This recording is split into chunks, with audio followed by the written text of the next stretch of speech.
Hi everyone, welcome to SP Chemistry classes. Now we will study about what? Drago compound.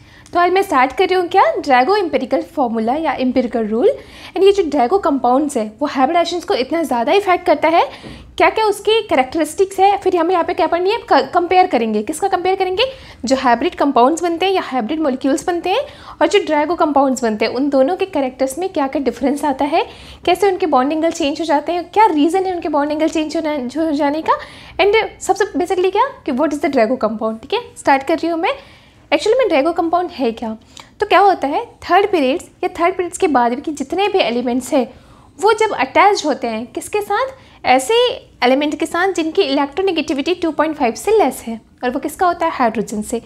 तो ऐसे जो molecule होते हैं, जो फॉर्म होता है कंपाउंड, उसको ही क्या कहा जाता है? आपका ड्रैगो कंपाउंड। मैंने क्या कहा कि third period and third period के बाद आने वाले जितने भी एलिमेंट्स हैं वो जब हाइड्रोजन से अटैच हो जाते हैं, तो हाइड्रोजन से जब ये अटैच होते हैं तो इनमें मिक्सिंग नहीं होती, इनमें कोई भी sp मिक्सिंग नहीं होता।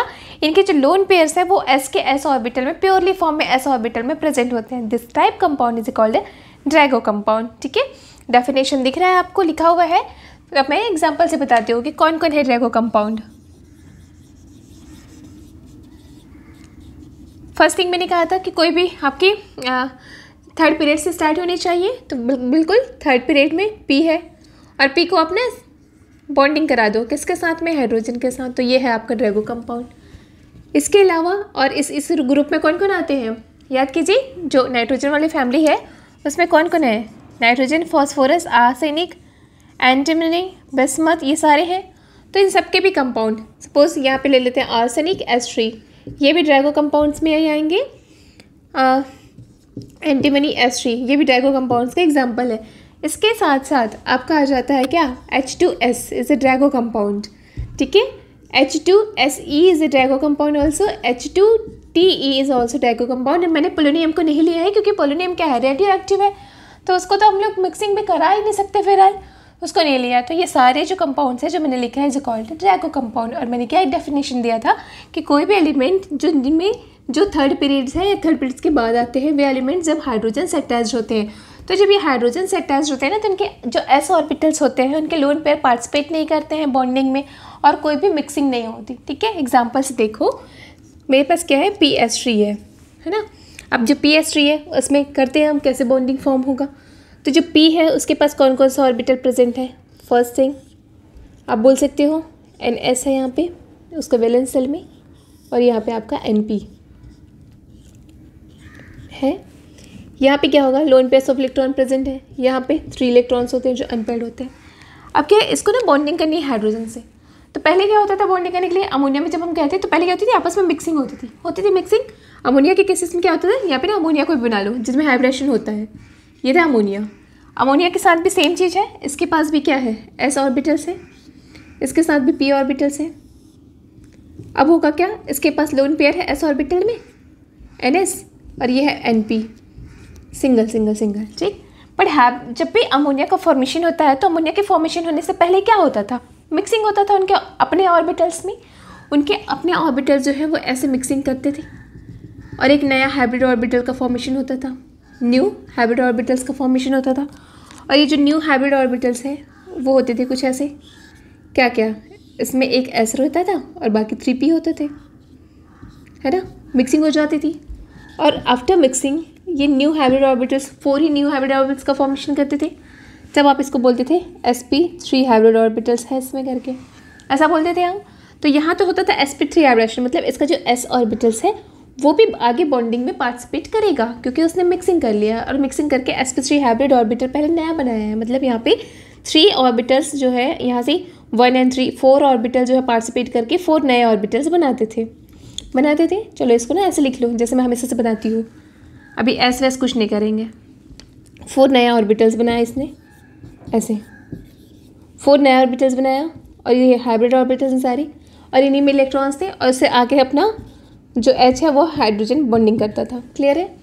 अब क्या होगा, इसके केसेस में कोई भी मिक्सिंग नहीं होता। मैंने अभी भी क्या कहा कि ये एक ऐसा कंपाउंड है जो जब हाइड्रोजन से अटैच होता है तो उसमें कोई किसी भी टाइप का मिक्सिंग नहीं होगा। अगर मिक्सिंग नहीं हो रहा है तो इसके लोन पेयर क्या है, कहाँ पे प्रेजेंट होंगे? मिक्सिंग तो हुआ नहीं, तो लोन पेयर किस में प्रेजेंट होंगे? प्योर S ऑर्बिटल में। होगा। लोन पेयर किस में होगा? प्योर एस ऑर्बिटल में होगा। किसी भी प्रकार से उसने क्या किया है? मिक्सिंग नहीं किया, हाइब्रिडाइजेशन पार्टिसिपेट नहीं किया। ठीक, तो बॉन्डिंग कौन करेगा? ओनली पी ऑर्बिटल्स करेंगे। अभी बॉन्डिंग कौन करेंगे? ओनली पी ऑर्बिटल्स करेंगे। किसके साथ? हाइड्रोजन के साथ। तो ऐसा कंपाउंड जिनमें उनका जो लोन पेयर्स है वो एस ऑर्बिटल्स में प्योर फॉर्म में रह जाता है, वो किसी भी टाइप्स के हाइब्रिडाइजेशन में पार्टिसिपेट नहीं करता, this type compound is called what? Drago compound. इसको ही क्या बोलते हैं? ड्रैगोस कंपाउंड बोलते हैं। ड्रैगो साइंटिस्ट है ना, ढूंढा था इस टाइप का। अभी ना पूरी प्रॉपर्टी को चेंज कर देगी केमिस्ट्री की। ठीक है, बहुत सारी चीज़ें हैं हाइब्रिडाइजेशंस में जिनमें हमको लगता है कि ये एक्सेप्शन है क्या, पर वो एक्सेप्शन नहीं है। उसका रीज़न होता है ड्रैगो कंपाउंड्स। तो देखते हैं कि व्हाट इज़ द एप्लीकेशन, इसका एप्लीकेशन क्या है, क्या क्या चीज़ें हम इससे फाइंड आउट कर सकते हैं, वो वन बाय वन देखते हैं। ठीक है, इसके साथ साथ जब मैं इसका एप्लीकेशन पढ़ाऊंगी ना तो आपको थोड़ा सा कंपेयर भी करोगे किसके? Characteristics of the Drago compound and hybrid compound. This type compound is called hybrid compound. इस टाइप का जो कंपाउंड होता है कहलाता है ड्रैगो कंपाउंड। तो दोनों के ना बहुत सारी चीज़ों में हम उसके कैरेक्टर्स को डिफाइन करेंगे, उनकी कैसे कैसे इफेक्ट्स डालता है वो चीज़ों में, वो सारी देखना है हमको।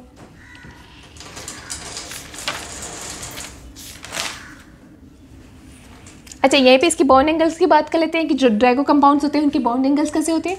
तो क्योंकि मैंने एक चीज़ बोला आपको अभी कि ये जो ड्रैगो कंपाउंड्स हैं वो क्या कर रहे हैं? ओनली पी ऑर्बिटल्स में पार्टिसिपेट कर रहा है। और अगर पी ऑर्बिटल पार्टिसिपेट कर रहे हैं तो आपको पता है कि जो पी ऑर्बिटल्स हैं उनमें कैसे होते हैं, उसकी बॉन्डिंग ऐसी होती है। यहाँ पे पी एक्स, पी वाई और पी जेड कोई भी ले लीजिए आप 3 डायमेंशनल स्पेस में, तो इनके बीच का एंगल कितना होता है? 90 होगा। तो यही रीज़न है कि जो ड्रैगो कंपाउंड्स है उनके जो बॉन्ड एंगल्स होते हैं ना वो अप्रॉक्स कितने होते हैं? 90 के रेंज में होगा। जो बॉन्ड एंगल्स होता है ड्रैगो कंपाउंड्स का वो अप्रॉक्स जाता है कहाँ पे? आसपास 90। कितना कम होता है सोचो हमारे हाइब्रिड ऑर्बिटल से। तो अभी कंपैरिजन करेंगे, पहले बस इतना जान लो कि इसमें क्योंकि ओनली पी ऑर्बिटल पार्टिसिपेट करते हैं, एस का कोई कंट्रीब्यूशन है नहीं। यही रीज़न है कि इनके जो बॉन्ड एंगल्स होते हैं वो बाकी हाइब्रिड ऑर्बिटल से तो कम ही हो जाते हैं। ये इसका जो बॉन्ड एंगल्स आता है वो अप्रॉक्स इसी के आसपास आता है। फॉर एग्जाम्पल ना जो PS3 की बात करें तो जो PS3 है उसका बॉन्ड एंगल होता है 94। क्लियर है इतना? तो इतना तो हो गया। अब हम कंपेरिजन करते हैं कि क्या क्या कंपेरिजन है। चलो स्टार्ट कर रही हूँ मैं। Characteristics and comparison.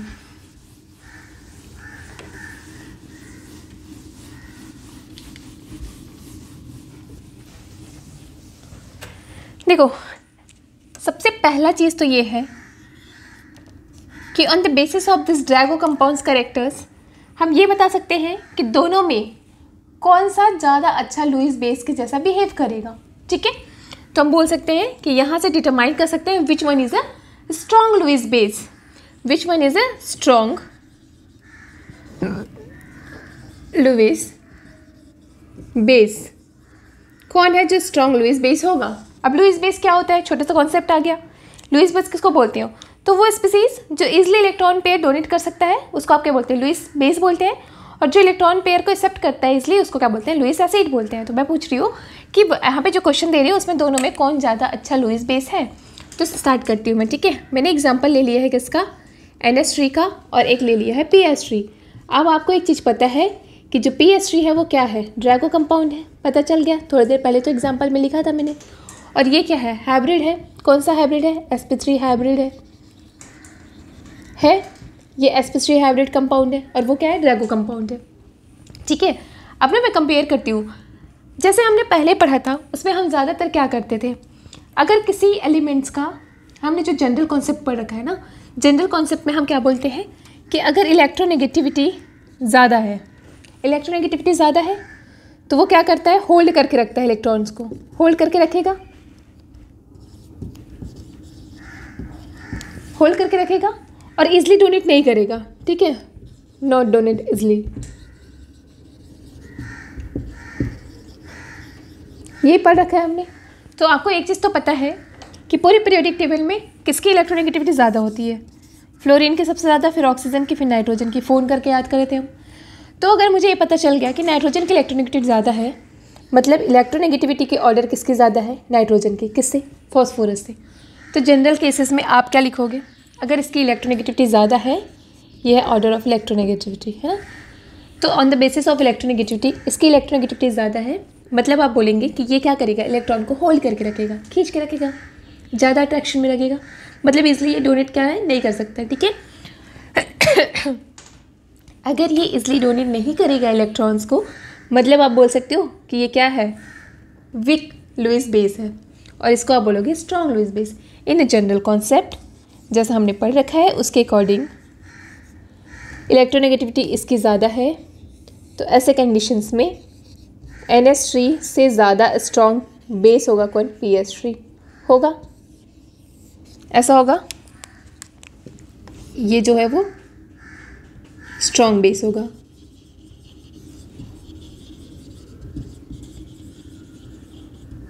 General case में क्यों, क्योंकि इसकी इलेक्ट्रोनेगेटिविटी कम है।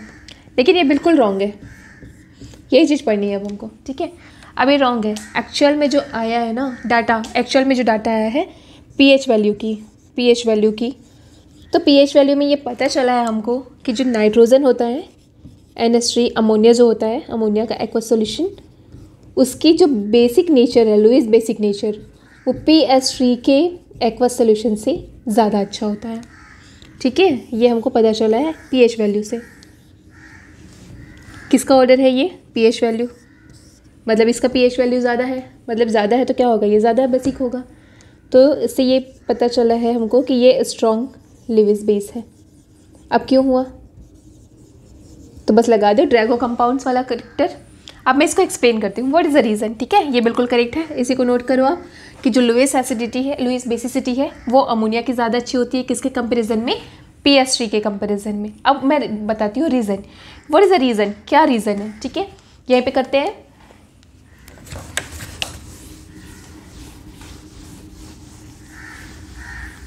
तो होता क्या है, जैसे पहले हमें पता है कि इसके केसेस में क्या होगा, sp3 हाइब्रिड ऑर्बिटल का फॉर्मेशन होगा। इसके जो लोन पेयर्स हैं जो s ऑर्बिटल्स में प्रेजेंट थे वो p ऑर्बिटल्स के साथ मिक्स हो जाएगा, और p ऑर्बिटल्स के साथ मिक्स होने के कारण से जब इनमें आपस में मिक्सिंग होगी, ऐसे सॉरी पूरा हो रहा है, sp3 है, आपस में मिक्सिंग होगी, तो इसको ना एनर्जी लेवल से समझो, ठीक। यहाँ पे कहीं पे होता है क्या, हमारा s ऑर्बिटल, पता है आपको, इसकी एनर्जी कम होती है, और यहाँ कहीं पे होता है हमारा p ऑर्बिटल्स, क्योंकि इसकी एनर्जी ज़्यादा होती है, Np NS। जब इन दोनों ने मिक्सिंग किया होगा ड्यू टू हाइब्रिडाइजेशन, जब दोनों में मिक्सिंग हुई, ठीक है, क्या हुआ, मिक्सिंग, जब दोनों में मिक्सिंग हुआ तो s ऑर्बिटल ने अपनी एनर्जी थोड़ी बढ़ाई होगी, और बढ़ा के, और इसने थोड़ी अपनी एनर्जी कम की होगी, क्योंकि यही तो होता है हाइब्रिडाइजेशन में ना, जिसका ज़्यादा एनर्जी होती है वो थोड़ा कम करता है अपने आप को, जिसकी कम एनर्जी उसकी थोड़ी बढ़ती है। ऑलमोस्ट सेम एनर्जी के जब हो जाते हैं तो वो मिक्स हो जाते हैं, तो वही हुआ यहाँ पे। तो एक नया ऑर्बिटल्स बना होगा जहाँ पे लोन पेयर प्रेजेंट है, तो पहले जो लोन पेयर यहाँ पे प्रेजेंट था अब वो यहाँ पे प्रेजेंट है, ठीक है। अब आपको ये भी पता है कि अगर न्यूक्लियस से डिस्टेंस उसका बढ़ गया, ये ना न्यूक्लियस है हमारा, न्यूक्लियस से डिस्टेंस बढ़ गया है लोन पेयर्स का, तो वो इजीली डोनेट कर देगा। भले अब यहाँ पे ना इलेक्ट्रोनेगेटिविटी पर्टिकुलर एलिमेंट्स की नहीं है, अब यहाँ पे मैं पूरे मॉलिक्यूल्स की बात कर रही हूँ, मैं अब एक अमोनिया मॉलिक्यूल्स की बात कर रही हूँ। तो जो अमोनिया मॉलिक्यूल है उनमें अब जो लोन पेयर है जिसको उसको देना है, उसकी एनर्जी तो बढ़ गई है, ऊपर हो गई है, मतलब वो ईजिली निकल जाएगा। तो this lone pairs are donated easily, इसको क्या कर सकता है, ये ईजिली डोनेट कर सकता है, बोल सकते हैं आप, ईजिली डोनेट कर सकता है। और due to easily donation act as a strong, और यही रीज़न है कि ये क्या करेगा, स्ट्रॉन्ग लुईस एसिड बेस के जैसा बिहेव करेगा। क्या कॉन्सेप्ट क्लियर हुए आपका, बिल्कुल। इसके केसेस में देखो, इसमें तो ये क्या है, प्योर फॉर्म में है, S में ही है, P अपने P में, कोई मिक्सिंग नहीं हुई, no have any hybridization, no mixing. ऐसे कंडीशन में इसके केसेस में जो S ऑर्बिटल्स का लोन पेयर है वो यहीं पे ही है, और P ऑर्बिटल्स अपने आप में सेपरेटेड है, इससे कोई मतलब भी नहीं है ना, जो P ऑर्बिटल है वो सेपरेटेड है, ठीक है। अब इसके लोन पेयर्स तो नीचे है, बहुत नीचे है, और किसके अट्रैक्शन में है, न्यूक्लियस के अट्रैक्शन में है। ऐसे कंडीशन में इसको डोनेट कर पाना इज डिफिकल्ट, है ना।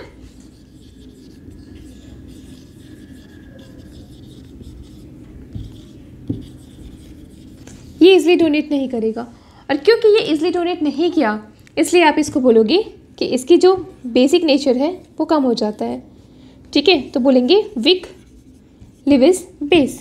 तो ये था आपका रीज़न, अभी समझ आ गया। अब सेकेंड चीज़ देखते हैं इसमें, बॉन्ड एंगल्स। एप्लीकेशन, ये तो समझ आ गया कि लुईस एसिडिटी और बेसिसिटी को ये इफेक्ट करता है, क्या, ड्रैगो नेचर, और ये हम ड्रैगो कॉन्सेप्ट से ही निकाल पाते हैं इस आंसर्स को, ठीक है। सेकेंड एप्लीकेशन देख लेते हैं कि बॉन्ड एंगल्स, बॉन्ड एंगल। थोड़ी देर पहले मैंने बताया था कि जो परसेंटेज एस करेक्टर होते हैं, percentage S character directly proportional होता है किसके, बॉन्ड एंगल्स के होते हैं। और ये किस में था, हाइब्रिडाइजेशन कॉन्सेप्ट में। अभी मैंने थोड़ी देर पहले एक चीज़ और बताया कि जो ड्रैगो कंपाउंड्स होते हैं, तो जो ड्रैगो कंपाउंड्स हैं उनमें बॉन्ड एंगल अप्रॉक्स किसके आसपास होते हैं, 90 के। और इसका रीज़न भी पता था आपको।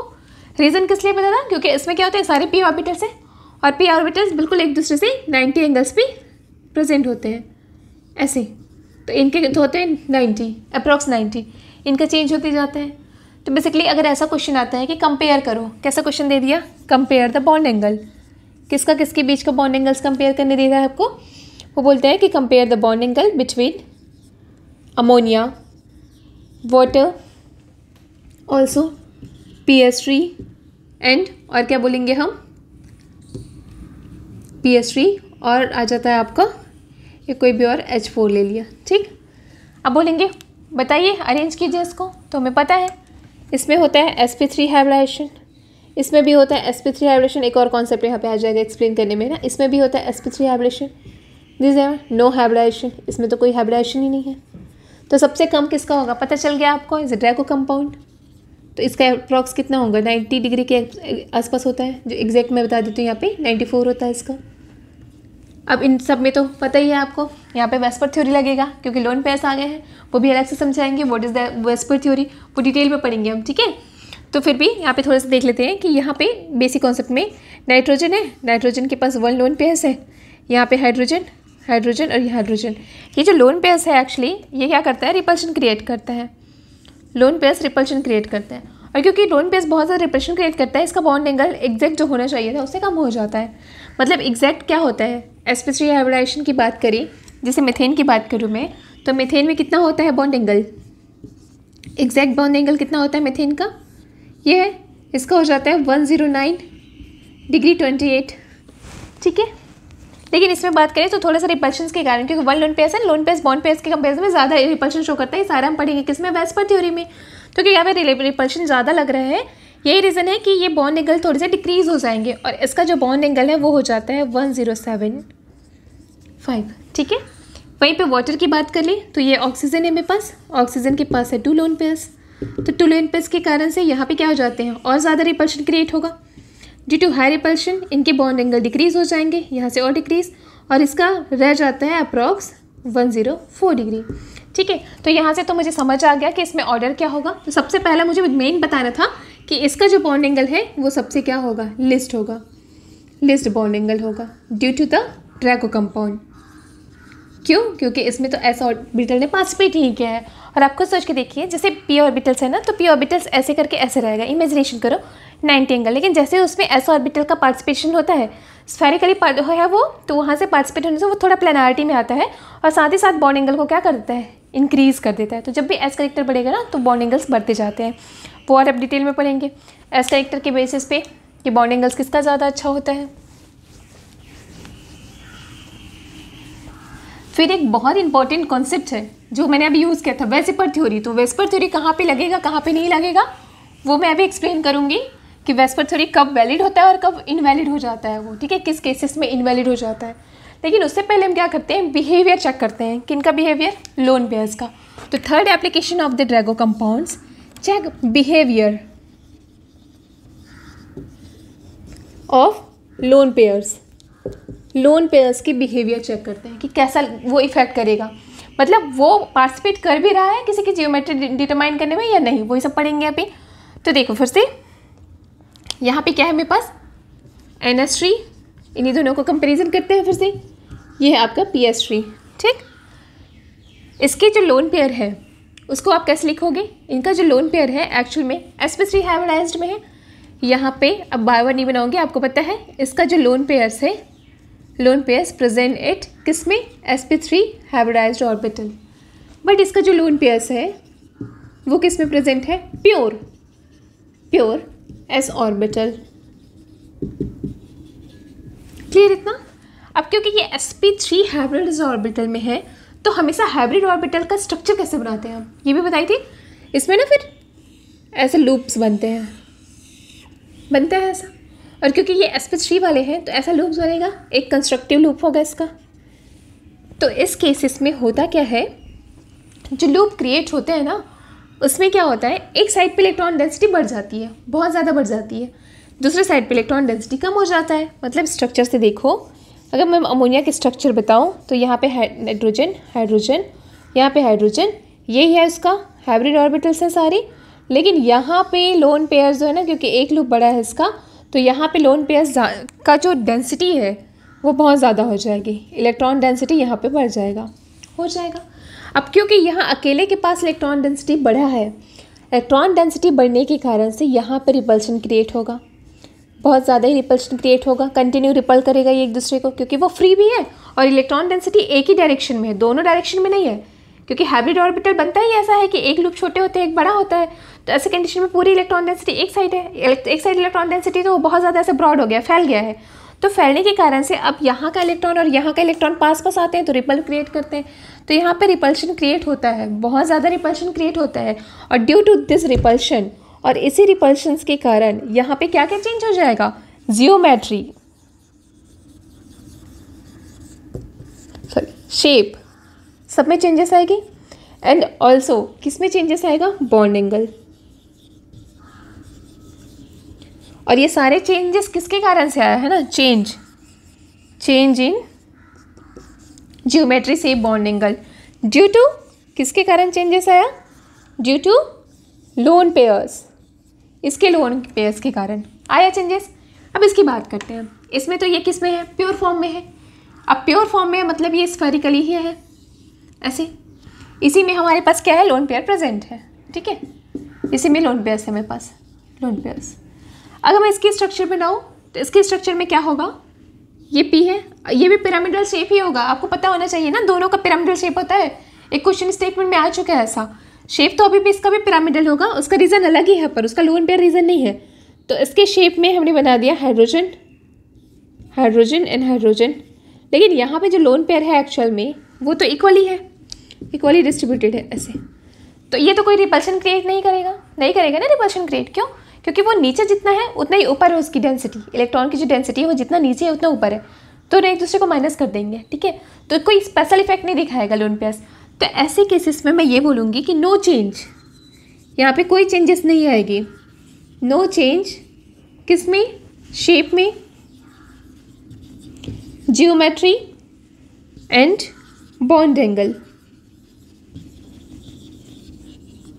Due to lone pairs, lone pairs के कारण इसमें कोई चेंज नहीं आएगा, ठीक है। This type lone pair is called, इस टाइप का जो लोन पेयर होता है जो कोई भी इफेक्ट नहीं डाल रहा है उसके किसी भी कैरेक्टर्स में, this type lone pairs is called inactive, inactive lone pairs. इस टाइप के लोन पेयर्स को आप क्या बोलते हो, इनएक्टिव लोन पेयर्स बोलते हैं, ठीक है। और इस टाइप के जो लोन पेयर्स होता है is called active, active lone pairs. क्यों, क्योंकि ये पार्टिसिपेट कर रहे हैं किसमें, उसकी सारी कैरेक्टर्स को चेंज करने में। कौन सा लोन पेयर, ये वाला लोन पेयर। तो एक चीज़ और पता चला कि हमें बिहेवियर का पता चल सकता है कि कौन सा लोन पेयर एक्टिव है और कौन सा लोन पेयर क्या है, इनएक्टिव है, ठीक है। तो यहीं से एक कॉन्सेप्ट जनरेट होता है, active lone pairs and inactive lone pairs, ठीक। और वो कैसे इफेक्ट करता है वेसिपर थ्योरी में, तो यहाँ पे मैं बता देती हूँ आपको। Now the fourth application is determine strong sigma donor ligand.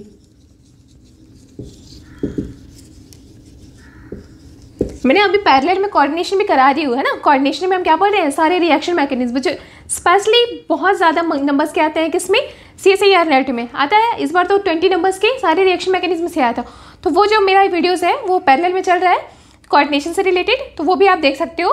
पूरे CSIR नेट से रिलेटेड जितने भी हाई लेवल्स के क्वेश्चंस हैं, जितना भी टॉपिक्स है ना, कॉन्सेप्ट है, वो सब उसमें क्लियर करेंगे, पूरा reaction mechanism of the coordination chemistry. तो वो पैरेलल में चल रहे हैं, 1 by 1 वीडियोस डाल रही हूँ मैं इसमें, तो वो आप देख सकते हैं, ठीक है। तो वहीं से एक कॉन्सेप्ट याद आ गया था मुझे कि जो ये है ना ड्रैगो कंपाउंड है, उसमें हम ये भी चेक कर सकते हैं कि कौन सा जो है वो सिग्मा डोनर लिगेंड होगा और कौन सा जो है वो पाई एक्सेप्टर लिगेंड होगा। तो वो कॉन्सेप्ट भी यहाँ से लगा सकते हैं, ठीक है। देखो थोड़ा सा एक चीज़ और बता देती हूँ यहाँ पे, क्या बताना चाह रही हूँ एक्चुअल में मैं, कि जो अमोनिया होता है NH3, थोड़ी देर पहले हमने इसको क्या कहा, और ये PS3, पहले मैंने ये कहा कि जब हम लुईस बेसिसिटी की बात करें, बेस, तो मैंने अभी आपको क्लियर कर दिया था कि लुईस बेस कौन ज़्यादा अच्छा है, NH3, और वीक कौन सा है, PS3 है ऐसा। तो ऐसे कंडीशंस में अगर मैं बात करूँ स्ट्रॉन्ग लिगेंड, दोनों में से स्ट्रॉन्ग लिगेंड कौन होगा, तो आपको क्या लगेगा, जो अच्छे से दे रहा है वो स्ट्रॉन्ग लिगेंड होगा, ठीक है, यही लगेगा। तो मैं आपको वही बताना है अभी मुझे कि जब हम स्पेक्ट्रोकेमिकल सीरीज़ देखते हैं ना, स्पेक्ट्रोकेमिकल सीरीज़ की बात करें तो स्पेक्ट्रोकेमिकल सीरीज़ में क्या होता है, स्ट्रेंथ की बात करें तो जो अमोनिया है उससे ज़्यादा स्ट्रॉन्ग होता है PS3। ये है स्पेक्ट्रोकेमिकल सीरीज़ में, मतलब स्पेक्ट्रोकेमिकल सीरीज जो कोऑर्डिनेशन के लिए पढ़ते हैं उसमें ये बोला गया है कि जो PS3 is a strong ligand compare to ammonia. Then what is the reason, अब इसका रीज़न क्या है तो वो भी यहीं पे देख लेते हैं। तो रीज़न ये है कि ठीक है, मैंने कहा था कि जो अमोनिया है वो क्या करता है, ईजिली इलेक्ट्रॉन को डोनेट कर सकता है, बोला था हमने, अमोनिया जो है वो क्या करता है, ईजिली इलेक्ट्रॉन को डोनेट करता है। तो यस, क्योंकि अमोनिया की जो लोन पेयर्स है वो किस में है, sp3 हाइब्रिडाइजेशंस में है, तो ये ईजिली किसी भी मेटल्स को इलेक्ट्रॉन डोनेट कर सकता है, ठीक है। तो इलेक्ट्रॉन तो ये ईजिली डोनेट कर सकता है। तो अगर मैं बोलूँ कि सिग्मा डोनर कौन स्ट्रॉन्ग है, तो आप तो बिल्कुल बोलोगे अमोनिया ही सिग्मा डोनर है, वहाँ का क्वेश्चन मिल गया, ठीक है। Strong sigma donor ligand ammonia ही है, क्योंकि ये क्या करता है, ईजिली अपने लोन पेयर्स को डोनेट कर सकता है सेंट्रल मेटल एटम्स को। लेकिन अगर मैं स्ट्रेंथ की बात करूँ कि कौन सा कोऑर्डिनेशन कंपाउंड में ज़्यादा स्ट्रॉन्ग लिगेंड है, तो आप बोलेंगे PS3। तो उसका रीज़न भी मैं बताऊँगी, ठीक है। ये क्या करता है, इजिली सिग्मा इलेक्ट्रॉन को डोनेट करता है, लेकिन ये सिनर्जिक बॉन्ड नहीं बनाता, मतलब जो बैक बॉन्डिंग इसको बोलते हैं ना हम, सिनर्जिक बॉन्ड, वो नहीं बनाता, इसके पास वैकेंट स्पेस नहीं है, ठीक। लेकिन P की बात करो तो जो PS3 है, एक तो क्या करता है, इसके इलेक्ट्रॉन किस में है, S ऑर्बिटल में, तो ये देने को तो क्या करेगा, बहुत वीकली ये डोनेट करेगा, ठीक है, बहुत स्ट्रांगली डोनेट नहीं करता, थोड़ा सा ऐसे डोनेट करता है मेटल को।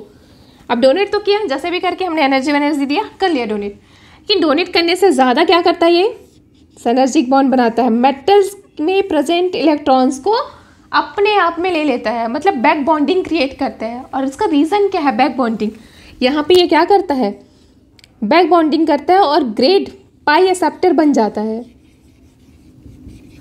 और इसका रीज़न है लो लाइन सिग्मा स्टार का प्रेजेंट होना। इसमें सिग्मा स्टार लो लाइन होता है, नीचे होता है, कम एनर्जी का होता है, इसलिए इलेक्ट्रॉन को बैक बॉन्डिंग में ले लेता है। तो अब यहाँ से एक चीज़ और पता चल गया हमें कि जो अमोनिया है NH3 वो कोऑर्डिनेशन में बेस्ट सिग्मा डोनर है, बट PS3 जो है वो क्या है, sigma donor as well as pi acceptor. तो अगर बॉन्डिंग की बात करें और स्ट्रेंथ की बात करें तो ऑब्वियस स्पेक्ट्रोकेमिकल सीरीज में अमोनिया से ज़्यादा अच्छा स्ट्रेंथ किसकी होती है, PS3 की होती है, ठीक है। अब एक छोटा सा कॉन्सेप्ट बच गया है इसमें, वो है आपका प्रोटोनेशन। दोनों का अगर मैं कंपैरिजन करा ही रही हूँ तो थोड़ा सा प्रोटोनेशन का भी कंपैरिजन करा लेते हैं कि क्या इफेक्ट पड़ता है इसके बॉन्ड एंगल्स में, ठीक है। तो ड्यूरिंग ऑन द प्रोटोनेशन मतलब क्या होता है, एडिशन ऑफ द प्रोटॉन का एडिशन कराना है, ठीक। इसको भी समझते हैं। मेरे पास में क्या है, NH3 है। अब ये जो NH3 है उसकी रिएक्शन में करा रही हूँ H+ से, और फॉर्मेशन हो रहा है किसका, NH4+ का। तो इसके हाइब्रिडाइजेशन में क्या क्या चेंजेस आएगी, इनके बॉन्ड एंगल्स में कितना डेविएशंस आएगा, वो सारी स्टडी करनी है हमको, इंपॉर्टेंट है, बहुत ध्यान से सुनो, ठीक है। आप क्या कर रहे हैं, सेकेंड ले लेते हैं क्या, PS3, और PS3 की रिएक्शन करा देते हैं H+ से, और यहाँ से बनाते हैं PH4 पॉजिटिव। अब एवरीथिंग यहाँ पे हम लोग पढ़ेंगे, इज़ वेरी इंपॉर्टेंट, इसलिए ना मैं हमेशा लास्ट में कराती हूँ कि जो बच्चा लास्ट तक देखेगा ना वो इस इंपॉर्टेंट चीज़ को बिल्कुल ले पाएगा, और एग्ज़ाम्स के लिए तो यही सब ज़्यादा इंपॉर्टेंस होते हैं। देखो होता क्या है, जब भी मैंने अमोनिया को हाइड्रोजन H+ से रिएक्शन कराया तो इतना तो पता है मुझे कि ये जो है अपना इलेक्ट्रॉन ईजिली डोनेट करता है। तो क्योंकि ये ईजिली डोनेट करता है तो इसके साथ बहुत ईजिली बॉन्डिंग हो जाएगी and very easily form this, है ना, ये ईजिली बन जाएगा, ईजिली फॉर्म, इसका फॉर्मेशन जो है वो ईजिली होता है, इतना तो पता चल गया। लेकिन इसमें क्योंकि ये ईजिली डोनेट नहीं करता अपना लोन पेयर्स, एस ऑर्बिटल में है, तो ये नॉट फॉर्म ईजिली, ये बहुत ईजिली फॉर्म नहीं होता। ठीक है, लेकिन अब क्या होगा, बॉन्ड एंगल की बात करते हैं। तो थोड़े दिन पहले मैंने बताया था कि इसका जो बॉन्ड एंगल होता है, सबसे पहले तो हाइब्रिडेशन निकाल लेते हैं। इसका हाइब्रिडेशन होता है ना sp3 होता है, लेकिन sp3 है पर ये कैसा है, नॉन आइडियल है, नॉन आइडियल। मैंने बताया फर्स्ट डे वाली वीडियो, अगर आपको आइडियल नॉन आइडियल पता नहीं है तो इससे पहले वाला वीडियो देख लेना, वहाँ पे मैंने पूरा बताया कि कौन नॉन आइडियल होता है कौन आइडियल होता है ना। यहाँ पे आई की वैल्यू फ्रैक्शनल होगा, तो ये क्या होता है, नॉन आइडियल होता है। ठीक है, तो अगर ये नॉन आइडियल है तो इसका बॉन्ड एंगल कितना होगा, पता है आपको इसका बॉन्ड एंगल कितना होता है, 7 पॉइंट समथिंग कुछ है अप्रॉक्स। लेकिन आफ्टर हाइब्रिडाइजेशन, जब आफ्टर प्रोटोनेशन, जैसे ही मैंने इसमें प्रोटोनेट कराया तो अब इसका हाइब्रिडाइजेशन निकाले ना, तो ये जो होगा sp3 वो भी कैसा होगा, आइडियल होगा। हाइब्रिडाइजेशन मैंने सिखा दिया निकालना, आप निकाल लो, देखो sp3 ही आएगा और sp3 आइडियल फॉर्म में है। और आइडियल फॉर्म में जब sp3 होता है तो उसमें बॉन्ड एंगल्स कितनी होती है, पता है आपको, मीथेन का कितना है बॉन्ड एंगल, 10928 है डिग्री। तो अब मैं पूछना चाह रही हूँ कि यहाँ पे कितना ही डेविएशन हो गया बॉन्ड एंगल्स में, ओनली 2 का डेविएशन हुआ। मतलब मैं बात करूँ, ये है चेंज इन θ1, ठीक है, दोनों में कंपेयर कराएंगे, ये है मेरा चेंज इन बॉन्ड एंगल θ1 है। अब क्या होगा, इसकी बात करते हैं। इसमें आपको पता है कि यहाँ पे क्या हो रहा था, इसमें तो कोई हाइब्रिडाइजेशन था ही नहीं, नो हाइब्रिडाइजेशन। और रीज़न क्या था हाइब्रिडेशन नहीं होने का, तो उसका रीज़न था नॉट पार्टिसिपेट एज ऑर्बिटल्स, है ना, lone pairs of S orbital participate नहीं कर रहा था। तो क्योंकि यहाँ पे प्योर एस ऑर्बिटल में थे लोन पेयर्स, यही रीज़न है। तो इसका जो बॉन्ड एंगल था वो तो आ रहा था 94, पहले भी बता लिए हैं, इसका बॉन्ड एंगल आ रहा था अप्रॉक्स 94, है ना। बट आफ्टर H+, जैसे ही मैंने इसको H+ दिया, यार लोन पेयर वाला चीज़ ख़त्म ही हो गया, H+ आते ही अब तो लोन पेयर वाला कॉन्सेप्ट ख़त्म हो गया। तो ऐसे कंडीशन में अब इसमें तो हाइब्रिडेशन आएगा, यहाँ पे 3, और वो भी कैसा हाइब्रिडेशन आएगा, आइडियल होगा। ड्यू टू आइडियल हाइब्रिडेशन इसका जो बॉन्ड एंगल है वो अब हो जाएगा 10928 होगा। तो अब मुझे आप बताओ कि यहाँ से यहाँ बॉन्ड एंगल जो चेंज हुआ है उसको मैं बोल रही हूँ θ2। तो अब मुझे बताइए कि θ1 बड़ा है या θ2, देखते ही समझ आ रहा है, यहाँ पे तो बहुत ज़्यादा डिफरेंस है। तो ऑब्वियस यहाँ पे जो चेंज इन θ2 आया है